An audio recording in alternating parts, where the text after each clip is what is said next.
నాకు ఆ యేసు వద్దు, ఆ రక్షణ వద్దు, ఆ రక్తం వద్దు, ఆ పరిశుద్ధాత్మ వద్దు అన్నోళ్ళు ఉన్నారు.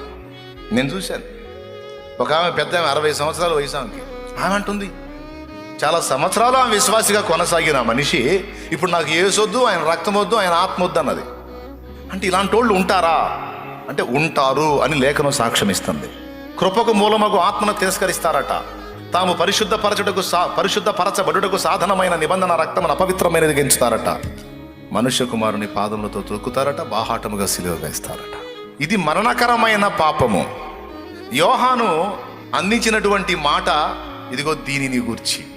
మనందరినీ కూడా ఇలా చేయటానికి దుష్టుడు మనల్ని ఈ దశలో ముట్టడానికి ట్రై చేస్తాడట, ఈ విషయమై.